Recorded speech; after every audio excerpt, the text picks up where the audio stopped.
బంగారానికి ప్రత్యేక స్థానం ఉంది. భారతీయులు జీవన విధానంలో బంగారం ఒక భాగమైపోయింది.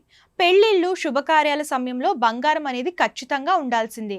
ఎవరి తాహతకు తగ్గట్లు వారు బంగారం, వెండి కొనుగోలు చేస్తుంటారు. మహిళలతో పాటు పురుషులు సైతం బంగారు ఆభరణాలు ధరిస్తున్నారు. ఇక ఒక మంచి పెట్టుబడి సాధనంగా బంగారం నిలుస్తుంది. దీంతో ప్రతి సంవత్సరం టన్నుల కొద్దీ బంగారం భారత్లోకి దిగుమతి అవుతుంది. ఏడాది పొడవునా గిరాకీ ఉంటుంది. ప్రత్యేక సందర్భాల్లో అది మరీ ఎక్కువ అవుతుంది. అయితే ఇటీవల కాలంలో ధరలు భారీగా పెరుగుతున్నాయి. వరుస సెషన్లలో పెరుగుతూ బంబేలెత్తిస్తుంది. వందల్లో తగ్గడం, వేలల్లో పెరగడంతో సామాన్యులకు అందనంత ఎత్తుకు చేరుకుంటున్నాయి. ఈ క్రమంలో హైదరాబాద్ మార్కెట్లో గోల్డ్ రేట్లు ఎలా ఉన్నాయో తెలుసుకుందాం. అంతర్జాతీయ మార్కెట్లో బంగారు ధర వరుసగా పెరుగుతూ మళ్లీ రికార్డు గరిష్ట వైపు పరుగులు పెడుతుంది. క్రితం రోజుతో పోలిస్తే $15 వరకు పెరిగింది. దీంతో ఇవాళ స్పాట్ గోల్డ్ రేట్ ఔన్సుకు $2,632 వద్ద ఎగబాకింది. ఇక స్పాట్ సిల్వర్ రేట్ ఔన్సుకు $29.82 వరకు చేరింది.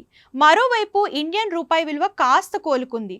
ప్రస్తుతం 85.320 వద్ద ట్రేడ్ అవుతుంది. హైదరాబాద్ మార్కెట్లో గోల్డ్ రేట్లు వరుసగా రెండో రోజు పెరిగాయి. అంతకు ముందు రోజు స్వల్పంగా తగ్గగా 2 రోజుల్లో భారీ మార్పులు జరిగాయి. 22 క్యారెట్ల బంగారం ధర ఇవాళ 10 గ్రాములపై 250 మేర పెరిగింది. దీంతో తులం రేటు 71,250 వద్దకు చేరింది.